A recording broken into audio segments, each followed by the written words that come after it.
Hello students, आज हम लोग टॉपिक शुरू करने जा रहे हैं cash book with cash and bank columns.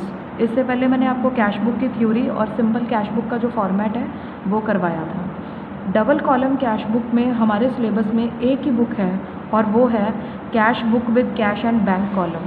सबसे पहले तो एक डबल कॉलम कैश बुक वो होती है जिसके अंदर अमाउंट के लिए दो कॉलम्स होते हैं। जैसे आप यहाँ पर देख रहे हो, एक के अंदर कैश है और एक के अंदर बैंक है। ठीक है, मतलब और भी तरीके की आती हैं, लेकिन अपने को सिलेबस में सिर्फ यही है। तो इसका फॉर्मेट एक बार समझ लेते हैं, फिर इलस्ट्रेशन पे आएंगे। इसका फॉर्मेट इस तरीके से होता है, डेट, पर्टिकुलर्स, LF, कैश का कॉलम अलग बनता है, बैंक का कॉलम अलग बनता है। यानी कि अब डेबिट साइड पे 4 नहीं 5 कॉलम्स रहेंगे। फिर डेट, पर्टिकुलर्स, LF, कैश और बैंक। अब क्रेडिट साइड पे 4 नहीं 5 कॉलम्स रहेंगे। ठीक है, तो ये इस तरीके से आपको बनाना है। अब इलस्ट्रेशन नंबर 7 देख लेते हैं, उसके साथ साथ समझेंगे कि ये किस तरीके से होगा। Enter the following transactions of Boney Kapoor in cash book with cash and bank column. ठीक है, तो मैं इसके साथ साथ की जो जर्नल एंट्री है वो जस्ट आपको बोलकर बता दूंगी, आप चाहो तो उसको साइड पे नोट भी कर सकते हो।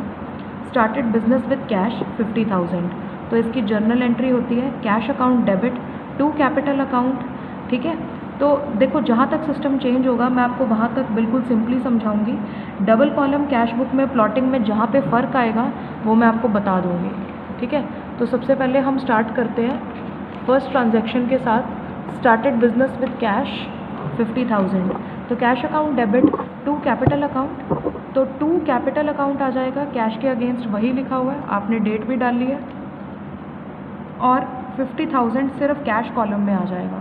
बैंक में कुछ नहीं है तो बैंक कॉलम खाली पड़ा है। Then is cash paid into bank, हाँ जी, आपने बैंक के अंदर कैश जो है वो जमा करवाया है। एक स्पेशल एंट्री होती है डबल कॉलम कैश बुक के अंदर जिसको हम कॉन्ट्रा एंट्री के नाम से जानते हैं। किस नाम से? Contra entry. कॉन्ट्रा एंट्री का मतलब होता है ऐसी एंट्री जिसके एक साइड में बैंक होगा, दूसरी साइड में कैश होगा। इसका मतलब है कि जो कैश है उसका लेन देन बैंक के साथ हो रहा है, या तो आप बैंक में जमा करवा रहे हो या फिर आप बैंक में उसको उधर से निकलवा रहे हो पैसा। ठीक है, तो आपने क्या किया, आपने अपने बिजनेस का जो एक्स्ट्रा कैश है बैंक अकाउंट में जमा करवा दिया। तो ये एंट्री होनी थी इस तरीके से, bank account debit to cash account, bank में पैसा गया और कैश में से पैसा निकल गया। ठीक है, तो देखो ये एंट्री है bank account debit to cash account. अब इसको बड़ा ध्यान से देखेंगे, जहाँ कोई भी ऐसी जर्नल एंट्री आ जाए जहाँ पे दो ही अकाउंट्स हैं, बैंक और कैश, ठीक है, तो उस तरह की एंट्री को करना कैसे है, इस स्पेशल एंट्री को हम कॉन्ट्रा एंट्री बोलते हैं। और इसको करना कैसे है, सबसे पहले जो इसका डेबिट बैलेंस है, यानी कि ये बैंक अकाउंट जिसके आगे टू नहीं लगा हुआ, उसको आप डाल दोगे बाय बैंक। कॉन्ट्रा एंट्री का C लगा दो और उसको बाय बैंक का जो अमाउंट है वो बैंक कॉलम में नहीं लिखना, वो आपको कैश कॉलम में लिखना है। ठीक है, लेकिन जो आपने टू कैश लिखा है तो ये जो है टू कैश ये आ जाएगा डेबिट में, क्योंकि टू के साथ है तो डेबिट में आएगा। इसके आगे भी आप C लगा दोगे आइडेंटिफाई करवाने के लिए कि ये कॉन्ट्रा एंट्री है। और इसका जो अमाउंट है वो कैश कॉलम की जगह कहाँ आ जाएगा, बैंक के अंदर, बैंक कॉलम में। मतलब आपको समझ आ गया, एंट्री उसी तरीके से आपको प्लॉट करनी है। मतलब आगे तो आप उल्टा उल्टा देखते थे, लेकिन अभी सीधा सीधा करना है आपको। जस्ट अमाउंट जो है वो रिवर्स कॉलम में लिखनी है, बैंक के केस में कैश में और कैश के केस में बैंक में। Then is received cheque from Raja and company 800, Raja and company से आपको चेक मिला है, यानी कि आपके बैंक में पैसे आए हैं, तो bank account debit to Raja and company. तो टू राजा एंड कंपनी, आपके बैंक अकाउंट में बैलेंस आया है तो आप कैश कॉलम की जगह कहाँ पैसे डालोगे, बैंक में 800। देखो इस column double column cash book को बनाने का बेनिफिट ये हो जाता है कि हमें कैश और बैंक बैलेंस है वो अलग अलग से पता लग जाते हैं और हमारा सॉर्टेड हो जाती है सारी transactions. Then is withdraw cash from bank for private use 240, आपने ड्राइंग्स की है और आपको बैंक से करनी पड़ी है ड्राइंग्स, तो drawings debit to bank account होना था, तो बाय ड्राइंग्स अकाउंट 240 रुपीज़, लेकिन कैश कॉलम में नहीं बैंक कॉलम में, क्योंकि आपने बैंक से पैसा निकलवाया है। Then is received cheque from Kamal, discount allowed, ठीक है। आपने कमल से चेक रिसीव किया है और डिस्काउंट अलाउ किया है 15 का, ठीक है। तो दैट मीन्स आपका जो चेक था वो था 395 का और आपने डिस्काउंट अलाउ किया है। देखो यहाँ पे डिस्काउंट का कॉलम तो है ही नहीं, तो आपको डिस्काउंट शो ही नहीं करना। आपको सिंपली करना है bank account debit, discount allowed account debit to Kamal, ठीक है। तो जस्ट आपने बैंक और कमल का जो अकाउंट है उसी को देखना है। देखो बैंक के अगेंस्ट क्या हुआ है, कमल पड़ा हुआ है क्रेडिट में, तो आपको क्या करना है, बाय टू कमल्स अकाउंट करना है या टू कमल करना है, लेकिन आप ये अमाउंट लिखोगे कहाँ, कैश में। अब देखो ये बैंक में क्यों नहीं आई, मैं इसका रीज़न बता देती हूँ। इसका रीज़न है इसकी अगली ट्रांजैक्शन जो कि 16 दिसंबर की है। कमलास चेक या Kamal's cheque endorse to Bala in full settlement of her account 425। जो कमल का चेक आया था वो आपने बाला को एंडोर्स किया है, मतलब दिया है, ठीक है। तो 425 का वो चेक है जो आपने एंडोर्स कर दिया है उसको। तो क्योंकि ये चेक अभी भी आपके पास था और आपके बैंक में जमा नहीं हुआ, इसलिए आप इसको बैंक अकाउंट में डिपॉजिट करवाओगे ही नहीं, ठीक है। आप इसको क्या करोगे, आप इसको एक बार कैश कंसीडर करोगे, और जब आपने इसको एंडोर्स किया था यानी कि आपने इसको बाला को दे दिया था, तो तब ये आया होगा Bala debit to bank, sorry to cash, not to bank, क्योंकि हमारे लिए तो ये कैश ही जा रहा है, हमने अपने बैंक में जमा ही नहीं करवाया, समझ लो हमने कैश ही दे दिया बाला को। तो कैश के अंदर आ गया 395। फिर है paid bills payable by cheque, तो bills payable account debit to bank, तो बाय बिल्स पेबल अकाउंट आ जाएगा, बैंक कॉलम में लिख देना। फिर deposited into bank balance of cash in excess of 450, कहते हैं 450 रुपये छोड़कर जितनी भी चीज़ या जितना भी कैश आपके पास बच जाता है वो आपको सारा का सारा बैंक अकाउंट में जमा कराना है। तो पहले आपको ये तो फाइंड आउट करना पड़ेगा कि आपके पास कैश बच कितना रहा है। तो ये हो गया कैश कॉलम जो है, आपने सारी चीज़ें हैं वो प्लस कर ली, जो बैलेंस कैरी डाउन है वो 450 रख लिया, ठीक है। तो ये जितना भी बैलेंस है वो आपने लिख लिया और आप इधर क्या कहते हैं बैंक जो है उधर आप डाल दोगे, मतलब 20,550 का जो ट्रांजैक्शन है वो आपको करना है, बैंक में उतना कैश जमा करवाना है, ठीक है। मतलब आपके खर्चे खुर्चे माइनस करके 20,550 जो अमाउंट है वो बच गई है, ठीक है।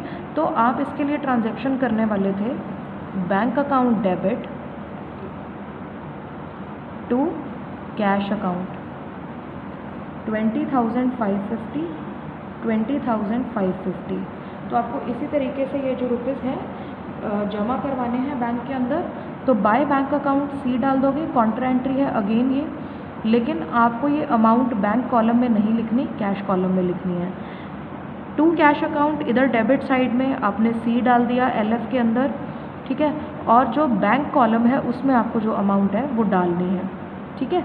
तो इस तरीके से होगा और यहाँ पे जो बैलेंसेस हैं वो आ जाएंगे। आप बैंक का टोटल करके देखोगे तो आपका जो बैलेंस है वो इधर आ जाएगा 49,110। तो 450 और 49,110 ये अगले महीने का बैलेंस बच जाएंगे, ठीक है जी। तो ये था डबल एंट्री कैश बुक से रिलेटेड या डबल कॉलम कैश बुक से रिलेटेड ट्रांजैक्शन, ठीक है जी। अब इसके बाद आपको जो ट्रांजैक्शन करनी है वो पेटी कैश बुक से रिलेटेड है। बेटा ये कुछ और रिलेटेड एग्जांपल्स हैं जो आप खुद से कर सकते हैं, इसकी कोई टेंशन की बात नहीं है, ये लगभग सिमिलर है और जो भी आपके डाउट्स होंगे वो आप बिल्कुल पूछ सकते हैं। इलस्ट्रेशन नंबर 8, इलस्ट्रेशन नंबर 9 ये बिल्कुल सिमिलर है, लेकिन हाँ जहाँ पे डबल कॉलम के अंदर कैश और डिस्काउंट आ जाता है आपको वो करने की कोई ज़रूरत नहीं है, क्योंकि वो आपके सिलेबस का हिस्सा ही नहीं है। ओके स्टूडेंट्स, हम जो नेक्स्ट टॉपिक करने वाले हैं वो है पेटी कैश बुक। ये जो पेटी कैश बुक होती है, ये अगर आप ये लोग ये सोच रहे हो आपकी नॉर्मल कैश बुक से अलग है तो यू आर करेक्ट। जो आपने अभी तक नॉर्मल कैश बुक बनाई है, जो मुझसे सीखा है, simple column cash book, double column cash book जिसमें हमने कैश और बैंक दोनों कॉलम बनाए थे, हाँ जी उससे डिफरेंट ही है। लेकिन ये पेटी वर्ड का यहाँ पे क्या मतलब है, पेटी मीन्स स्मॉल, तो पैटी कैश बुक कब बनाई जाती है ये मैं आपको बता देती हूँ। कई बार क्या होता है बेटा, बिज़नेस ना बहुत बड़ा है, उसमें डेली के छोटे मोटे खर्चे होते हैं। कोई अगर आपके उस बिज़नेस के अंदर कोई भी कस्टमर आ रहा है तो आपने उसको कोल्ड ड्रिंक पिलानी है, 2-3 तो आपने अखबार लगवा रखे हैं, तो अखबार वाले का महीने का 300-400 का बिल आया ही रहता है, ठीक है। कभी पेन्स ख़त्म हो गए हैं तो आपने पेन्स भी लेकर आने हैं, छोटी मोटी स्टेशनरी, कोई मैगज़ीन है, पीरियोडिकल्स हैं वो लेकर आने हैं तो वो भी रुपीज़ हैं, एट्सेट्रा। अब देखो इन छोटे छोटे खर्चों के लिए बार बार मालिक को ना परेशान होना अच्छा नहीं लग रहा, तो उसने क्या किया, अपने अकाउंटेंट को ही ना जो है एक पर्टिकुलर अमाउंट पकड़ा दी महीने की शुरुआत में। जैसे ये लगभग वही वाला सिस्टम है जो आपको आपके पेरेंट्स पॉकेट मनी देते हैं, ठीक है। वो अकाउंटेंट को महीने की स्टार्टिंग में 1000 रुपये दे देते हैं कि भाई ये देखो 1000 रुपये हम दे रहे हैं, इससे अपने इस महीने का खर्चा मैनेज करो, ठीक है। तो उसको हम बोलते हैं पेटी कैश। लेकिन बेटा बड़े चालाक होते हैं ये ओनर्स, ये आपको ये नहीं बोलते कि इस पैसे का जो मर्ज़ी आए वो करो, आपसे एक एक चीज़ का हिसाब मांगेंगे लेकिन मंथ की एंड पे, ठीक है। तो फिर वो क्या बोलते हैं कि आप एक पेटी कैश बुक मेंटेन करो, जिसमें पेटी कैश यानी वो कैश जो आपको डेली खर्चे के लिए दिया गया है वो किस तरीके से इस्तेमाल हुआ ये हमें बताना है, तो ये पेटी कैश होता है, ठीक है। तो इस पेटी कैश को डिस्ट्रीब्यूट करने के लिए या इस पेटी कैश को किस तरीके से यूटिलाइज़ किया गया ये पता लगाने के लिए जो बुक बनाई जाती है उसको पेटी कैश बुक बोलते हैं। इसको एक अकाउंटेंट, जनरली एक जूनियर अकाउंटेंट है वो मेंटेन करता है, ठीक है। तो इस तरीके की जो आपको पेटी कैश बुक है ये बहुत बड़े बड़े जो बिज़नेस होते हैं जहाँ पे ओनर्स हैं उनको ये पसंद नहीं आता कि अकाउंटेंट बहुत छोटे छोटे खर्चों के लिए 5-10 रुपए के लिए उन्हें बार बार तंग करे, तो वहाँ पे ये जो पेटी कैश बुक का कंसेप्ट है वो अप्लाई किया जाता है, ठीक है। तो पेटी कैश बुक के मेनली फीचर्स क्या क्या है। सबसे पहले the amount of cash received from head cashier is recorded on the left hand side of the column. देखो क्या होता है, जो आपका हेड कैशियर होता है जो बिज़नेस के अंदर सारा कैश हैंडल करता है उसकी ही जिम्मेदारी होती है, आपके मालिक की भी जिम्मेदारी नहीं है, उसी बंदे की जिम्मेदारी है कि उसने अकाउंटेंट को पैसे देने हैं, ठीक है। फिर payment of petty cash expenses वो हमेशा हम राइट हैंड साइड कॉलम पे रिकॉर्ड करते हैं और जो हमें पैसा मिलता है वो लेफ़्ट हैंड साइड पे रिकॉर्ड करते हैं। इसका कभी क्रेडिट बैलेंस हो ही नहीं सकता, ऑब्वियसली आपको जितना पैसा मिलेगा आप उतनी खर्च ही करोगे, जब आपके पास पैसा ही नहीं बचेगा तो आप खर्चा भी नहीं करोगे। Then its balance represents unspent petty cash in hand, ठीक है। अगर अपने पास कोई बैलेंस बचता है, देखो कई बार तो सारा पैसा ही लग जाता है, लेकिन अगर कोई पैसा बचता है तो इट मीन्स वो अनस्पेंट यानी कि बिना खर्चा हुआ पेटी कैश है, तो उसका क्या करना है ये आपको ओनर्स ही बताते हैं। देन रिकॉर्डिंग जो है वो internal as well as external vouchers के बेसिस पे होती है। इसका मतलब है कि उसके साथ वो बिल वगैरह भी लगा कर देते हैं। अब देखो कई बार तो होता है कि बिल आपके पास अवेलेबल है, जैसे अखबार वाला आपसे महीने का बिल मांगने आया 400 रुपीज़, तो एज एन अकाउंटेंट आपने वो बिल मांग लिया और उस बिल की जो फ़ोटोकॉपी है उसको अटैच कर दिया अकाउंट्स के अंदर। लेकिन कल को आपके पास शॉप के पास ही एक छोटी सी चाय की दुकान है, वो अपना बिल मांगने आता है, 200-250 रुपये उसका बिल बन रहा है। अब चाय वाला तो बेटा कोई लिखित में बिल जो है वो इशू करके नहीं देगा ना, कोई वाउचर वगैरह, तो कई बार है अकाउंटेंट इंटरनली ही वाउचर क्रिएट कर लेता है खुद से, वो बस उस इंसान के साइन करवा लेगा उस वाउचर पे। Then all the columns of expenses are totaled periodically and such periodic tables are individually posted to the debt side of respecting expenses accounts in the ledger by writing to sundries as per petty cash book, ठीक है। फिर उसके बाद petty cash book is a book of original entry as well as a book of final entry. Original entry इसलिए है क्योंकि बहुत छोटी छोटी ट्रांजैक्शंस हैं, हम उनको नॉर्मल अकाउंट्स में डालते ही नहीं, नॉर्मल कैश बुक में डालते ही नहीं, हम उसको पेटी कैश बुक में डालते हैं। और फाइनल एंट्री की बुक भी इसीलिए है क्योंकि फाइनली इनकी जो टोटलिंग होनी है, समिंग अप होनी है, वो इसके अंदर ही होगी, ठीक है। Then is advantages of petty cash book. Number 1 is simplicity, बहुत सिंपल सी होती है पेटी कैश बुक, इसको बनाना कोई मुश्किल नहीं होता। आने वाले टाइम आप फॉर्मेट स्टडी करोगे आपको खुद पता चल जाएगा कि ये टॉपिक इतना इजी है, बस देख देख कर हमें बनाना है, फॉर्मेट याद होना चाहिए। Then second is saving of time, time save करने में बहुत काम आता है क्योंकि छोटे छोटे खर्चे आपको एक साइड लिखे हुए मिल जाएंगे। Then third is saving of energy. Energy save करने के भी बहुत काम आता है। देखो, एक अकाउंटेंट को हर छोटी छोटी ट्रांजैक्शन को फाइंड आउट करने में बहुत दिक्कत महसूस होती है। पेटी कैश बुक में वो ट्रांजैक्शन एक जगह आपको मिल जाती है। Then is lesser chances of errors. गलतियों के कम चांसेस रह जाते हैं, क्योंकि छोटी ट्रांजैक्शन, कुछ ऐसी भी ट्रांजैक्शन होती है जिनको आप भूल जाते हो, तो वो सारी ट्रांजैक्शन आपको एक जगह मिल जाएंगी। Then is lesser chances of fraud. Fraud के बहुत कम चांसेस रह जाते हैं, क्योंकि अब क्या है, कई बार बहुत सारे अकाउंटेंट्स, अब वैसे बोलना नहीं चाहिए, लेकिन कुछ अकाउंटेंट्स ऐसे होते हैं बिज़नेस के अंदर कि अगर उनको कोई खर्ची दी जाती है या कोई पैसे मतलब एडवांस में दिए जाते हैं, तो उस पैसे के अंदर वो कहीं ना कहीं फ्रॉड्स भी कर सकते हैं, चीटिंग कर देते हैं। मतलब जितना एक्सपेंडिचर नहीं हुआ उतना जानबूझ के दिखाते हैं ताकि वो पैसे हड़प सके किसी भी तरीके से। तो जब आप पेटी कैश बुक बना रहे हो, छोटे से छोटा खर्चा लिख रहे हो, फ्रॉड का चांस ही ख़त्म हो गया। Then is easy posting. Posting easy है। कहाँ पोस्ट करना? पेटी कैश बुक के बैलेंस को बाकी कैश या चेक के साथ पोस्ट करना थोड़ा आसान हो जाता है। यहाँ पे पोस्ट का मतलब है आपने डाक नहीं भेजनी, पोस्ट का मतलब है किसी और बुक में उस बैलेंस को भेजना। Then is easy to prepare cash book. Main cash book prepare करना आसान हो जाता है, क्योंकि उधर सिर्फ बड़ी बड़ी आइटम्स इंक्लूडेड होती हैं और छोटी आइटम्स नहीं इंक्लूडेड होती। Then is there are 2 systems of petty cash. आप पेटी कैश बुक 2 सिस्टम्स से मेंटेन कर सकते हैं। सबसे पहले ordinary system of petty cash, then is imprest system of petty cash. हाँ जी, जो ऑर्डिनरी सिस्टम होता है बेटा, वो क्या होता है मैं आपको बता देती हूँ। ऑर्डिनरी सिस्टम जो है आजकल कहीं भी फॉलो नहीं होता। ये ना बहुत पहले फॉलो होता था जब लोग इतनी केयर नहीं करते थे।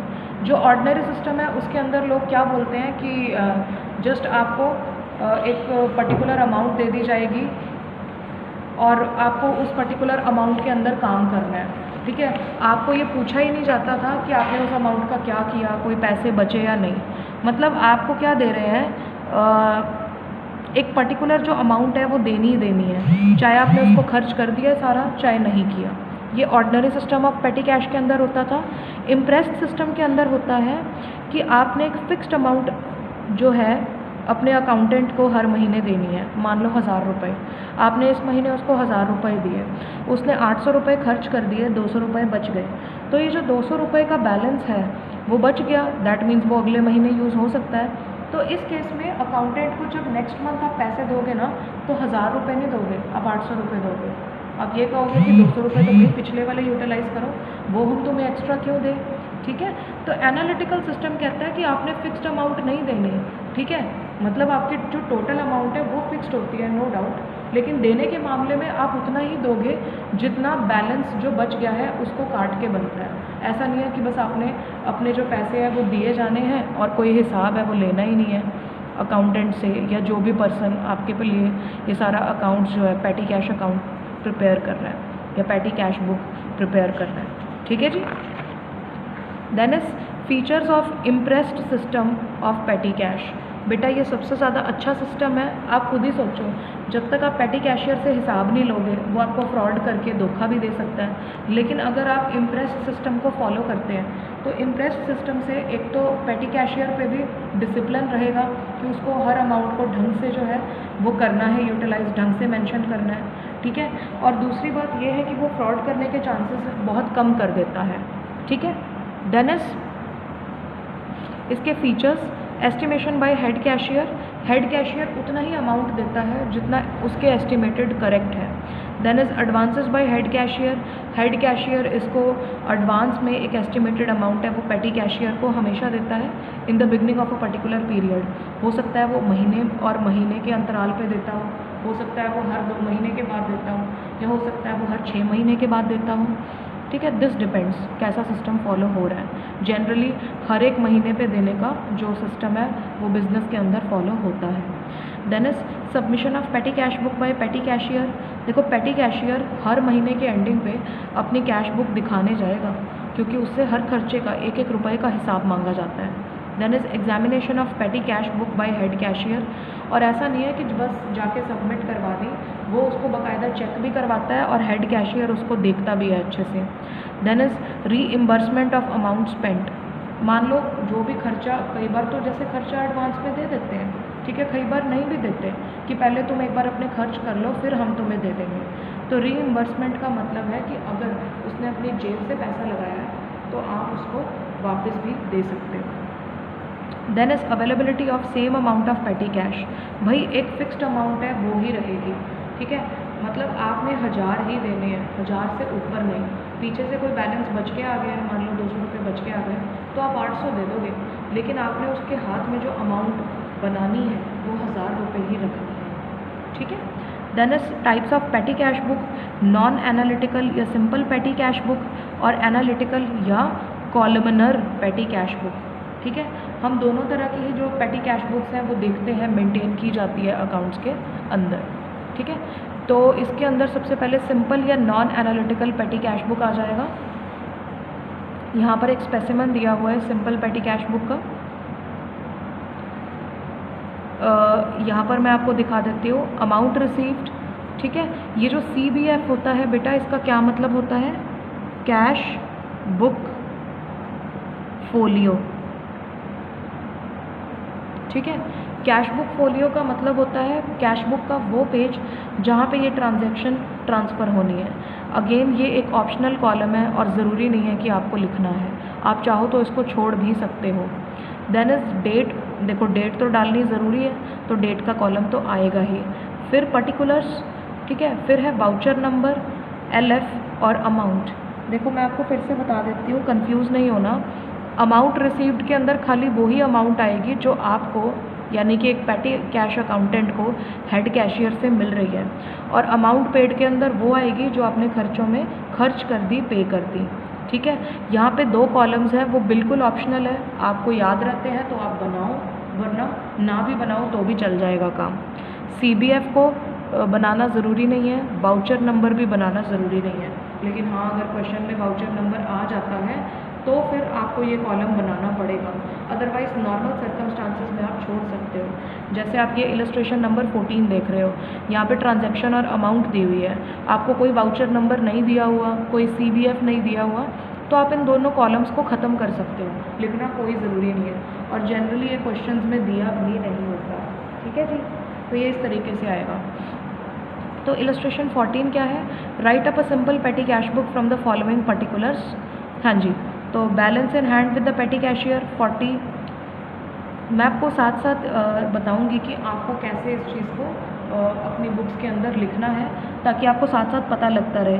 देखो बहुत इजी है, बिल्कुल भी डिफ़िकल्ट नहीं है ये, लगभग जो आपने चीज़ें की है अभी तक उनसे भी इजी है, मतलब आपको इसमें लॉजिक ही नहीं लगाना, आपको ये याद रखना है कि कौन सी टाइप की ट्रांजैक्शन कहाँ आनी है, फिर देखो आपका क्वेश्चन कैसे हो जाता है। तो number 1 is balance in hand with पेटी कैशियर। पेटी कैशियर को पिछले महीने जो अमाउंट मिली थी उसमें से 40 रुपये बच गए थे, ठीक है। तो amount received, to balance brought down, देखो ये पिछले महीने का जो बैलेंस है वो बाहर आया है, ठीक है, वो मतलब अगले महीने हम लेकर आ रहे हैं, तो to balance brought down 40 rupees आ जाएगा, ठीक है। देन इज 1 जनवरी को received cheque from the petty cash 460। आपको पेटी कैश के नाम पे 460 रुपये मिलते हैं। देखो कभी भी कोई इस तरीके की बीच वाली अमाउंट नहीं देता, दैट मीन्स इस बंदे को हर महीने 500 रुपये मिलते हैं, लेकिन इस बार 460 मिलने के पीछे रीज़न ये है कि पिछली बारी के जो 40 रुपये हैं वो भी बच गए हैं, ठीक है। तो 460 आप यहाँ पे डाल दोगे, लिखोगे क्या, टू बैंक अकाउंट। देखो जब पेटी कैशियर ने कैश रिसीव किया होगा तो उसको चेक के ज़रिए मिली है ना ट्रांजैक्शन, तो उसने एंट्री ये की होगी, petty cash account debit to bank account. तो आपने टू बैंक अकाउंट लिख दिया, और जो अमाउंट रिसीव हुई है बेटा वो कॉलम नंबर 1 में लिख दोगे। कुछ बच्चे यहाँ लिख देते हैं, ये अमाउंट पेड का कॉलम होता है, तो ये गलती कभी भी मत करना, बस यहाँ पे यही 2 अमाउंट्स आएंगी। Then is paid for postage stamp, आपने जो डाक टिकट होती है वो खरीदी है। अब बेटा इतनी छोटी सी अमाउंट है ये, इसीलिए इस पेटी कैश बुक के अंदर आ रही है। तो जब आपने वो खर्चा पे किया होगा तो जर्नल एंट्री क्या रही होगी, postage account debit to cash account, ऐसा कुछ ही रहा होगा। तो पोस्टेज अकाउंट यानी कि ये बाई साइड आने वाली चीज़ है। देखो अब यहाँ पे कोई ऐसे डेबिट क्रेडिट का कॉलम नहीं दिया हुआ, लेकिन आप टू और बाय बिल्कुल वैसे ही यूज़ करोगे जैसे आप लेजर पोस्टिंग के वक्त यूज़ करते थे। By postage and telegram account 30, ठीक है। Paid for stationery 75, by printing and stationery 75 rupees, paid cartage on goods 28, by carriage and cartage account 28 rupees, then is paid for refreshments 42। आपने रिफ़्रेशमेंट्स के लिए पे किया है, मतलब कोई आया था आपकी दुकान पे तो आपने उसको कुछ चाय पानी नाश्ता वगैरह ऐसा कुछ करवाया है, तो इसके लिए आप रिफ़्रेशमेंट अकाउंट नहीं खोलोगे। कौन सा अकाउंट ओपन करोगे? By sundry expenses account 42 rupees, ठीक है। Then is sent a telegram to Delhi. Telegram का मतलब है कि आपने टेलीग्राम या तार भेजा है दिल्ली को, तो देखो वो पोस्टेज एंड टेलीग्राम के अकाउंट में ही आ जाएगा। By postage and telegram account 18। फिर पेड फॉर प्रिंटिंग 97, आपने कोई प्रिंटिंग करवाई थी पेजेस की तो उस पर 97 रुपीज़ का खर्चा आया है, तो by printing and stationery 97। Then is paid tips to peons, आपके बिज़नेस के अंदर कुछ पीएन्स हैं जो सामान इधर से उधर लेकर जा रहे हैं, तो आपने उनको 15 रुपये की टिप दे दी, मतलब खर्ची दे दी। तो इस तरीके से आप कैसे करोगे? यहाँ पर आ जाएगा by sundry expenses account tips to peons 15, ठीक है। Then is paid taxi hire to manager, manager ने अपने टैक्सी मतलब मंगवाई होगी तो उसका जो खर्चा है वो बिजनेस में डालती है, तो वो खर्चा कैसे आएगा? बाय कन्वेयंस अकाउंट 34, ठीक है। फिर उसके बाद है आपको यहाँ पे एक और चीज़ बता देती हूँ, पेड फॉर फ्रेट। फ्रेट भी कैरिएज की तरह ही होता है, तो फिर आप कैरिएज और कार्टेज में इसको डाल सकते हो या फ्रेट का अलग अकाउंट भी खोल सकते हो। By freight account 29। Then last transaction is paid for coolie hire, मतलब आपका कोई सामान लेकर जाना था तो उस चीज़ के लिए आपने 12 रुपीज़ जो है वो पे किए हैं, तो आप इसको यहाँ इस तरीके से लिख लोगे, by carriage and cartage account 12, ठीक है। तो बेटा लास्ट में आपको क्या करना है, आपको जितने भी अपने खर्चे हैं उनका टोटल करना है, ठीक है जी। आपके खर्चों का टोटल अगर आप हिसाब लगाओगे तो वो आ जाएगा 380 रुपीज़। मैं आपको यहाँ पे जितने भी आपके एक्सपेंसेस हैं उनका टोटल करके बता रही हूँ, आप इसका अलग से भी टोटल कर सकते हो, कोई प्रॉब्लम नहीं है इसमें। तो उसका टोटल आ जाता है आपके पास 380। लेकिन आपने कितने पैसे बचा लिए? देखो आपको तो शुरू में 500 मिले थे, यानी कि 120 रुपये बचा लिए, तो बाय बैलेंस कैरिड डाउन 120 रुपये, ठीक है। ये आपके अगले महीने में शिफ्ट हो जाएंगे, तो इस पूरे कॉलम का टोटल कितना हो गया? 500, ठीक है जी। एक्सपेंसेस का टोटल यहाँ नहीं लिखा हुआ क्योंकि हम बाय बैलेंस कैरिड डाउन ही लिखते हैं, ठीक है जी। और यहाँ पे जो इधर अपने पास 40 और 460 आया था उसका टोटल, अब जहाँ पे भी ये पूरा एंडिंग होता है 500 यहाँ पे आपने साइड में इसीलिए लिखा है क्योंकि अमाउंट रिसीव्ड टोटल 500 थी, आपकी amount utilised with balance carried down भी 500 है, ठीक है जी। फिर उसके बाद जो एनालिटिकल, ये तो नॉन एनालिटिकल का फॉर्मेट था जो मैंने आपको समझाया। जो एनालिटिकल या कॉलमनर पेटी कैश बुक है बेटा, उसमें कुछ डिफरेंट नहीं होता, वही वाले कॉलम्स होते हैं जैसे आप देख रहे हो, amount received, CBF, date, particulars, voucher number, amount paid, ये सब तो सेम है। लेकिन बेटा जो खर्चे हैं ना उनके लिए अलग कॉलम्स आ जाते हैं। लास्ट में LF है, बस LF बीच में नहीं है, वो लास्ट में है। और एक रिमार्क्स आ जाते हैं आपके पास, रिमार्क्स में अगर आपने कोई स्पेशल अपनी कमेंट देनी है तो वो आप दे सकते हैं, ठीक है। बस इसमें हर खर्चे का अलग कॉलम बनाने के पीछे रीज़न ये है कि आपको हर खर्चे का अलग से पता चल जाता है। जैसे मैंने आपको पिछला क्वेश्चन करवाया उसमें पोस्टेज एंड स्टैम्प है वो 2-3 बार आया है, तो यहाँ पे आपको ये पता चल जाएगा, मतलब बिना कोई एफर्ट लगाए, कि आपका पोस्टेज एंड स्टैम्प का टोटल खर्चा इस महीने कितना है, ठीक है। तो ये जो इलस्ट्रेशन नंबर 15 है इसके अंदर भी मैं आपको सारी इलस्ट्रेशन नहीं करवा रही क्योंकि ये आप इजीली कर सकते हो, मैं खाली आपको इतना ही करवाऊंगी, एंट्रीज़ कैसे आपको प्लॉट करनी है ये करवाऊंगी, और लास्ट में आप कैसे लिखोगे इस चीज़ को ये बताऊंगी। आपको 1000 रुपीज़ का जो इम्प्रेस्ड है या जो कैश है वो मिला है इस महीने का 1000 रुपीज़। फिर आप जितने भी खर्चे हैं उनको वैसे वैसे ही रिकॉर्ड करते जाते हो बाय लगा के, जैसे आप यहाँ पे देख सकते हैं, ठीक है। लेकिन बेटा ये याद रखना है कि एक खर्चा खाली टोटल पेमेंट या अमाउंट पेड में नहीं आएगा, उस खर्चे के कॉलम में भी आप उसको साथ साथ लिख दोगे, बस ये बात आपको करनी है। जैसे पोस्टेज स्टैम्प आया तो वो पोस्टेज एंड टेलीग्राम में लिख दिया, ट्रैवलिंग वाला यहाँ पे भी लिखा है, और जो ट्रैवलिंग एक्सपेंसेस का कॉलम बनाया है वहाँ पे भी लिखा है। सन्ड्रीज जो बेटा लास्ट कॉलम बनता है ना, जहाँ पे कोई खर्चा नहीं आता, वो सन्ड्रीज कॉलम में चला जाता है, ठीक है। और बस फिर आप इस तरीके से जो है बाकी चीज़ें लिखते जाएंगे। तो यहाँ पे देखा आपने अपने जो एक्सपेंसेस हैं उनका टोटल कर लिया, और जितने भी एक्सपेंसेस कॉलम है उनका टोटल कर लिया। बेटा 1 2 3 4 5 ये बस इसके अंदर ये एक्सपेंसेस का टोटल आप देखेंगे 5 कॉलम्स का, तो ये बिल्कुल इसके बराबर आ जाएगा, ठीक है। और ये 978.50 1000 में से माइनस करोगे तो 21 रुपये अब भी आपके पास बच गए हैं, तो वो आपका बैलेंस कैरिड डाउन है, और वही अगले महीने का ब्रॉड डाउन हो जाएगा। मैंने आपको पहले ही बताया था नॉन एनालिटिकल में ये सिस्टम होता है कि आपको पूरा कैश नहीं मिलता, फिर अब इन रुपयों को कट करके 978.50 बचते हैं, तो आपको 1000 नहीं मिलेगा, अब 978.50 ही मिलेगा, ठीक है जी। तो ये आपके इस चैप्टर का लास्ट क्वेश्चन था, एनालिटिकल पेटी कैश बुक, और यहाँ पे आपका कैश बुक चैप्टर ख़त्म होता है। इसके जो बाकी रिलेटेड एग्जांपल्स हैं वो आप अपने आप करके जो डाउट्स हैं वो पूछ सकते हैं। Also do the back exercises जो रिलेटेड क्वेश्चंस हैं।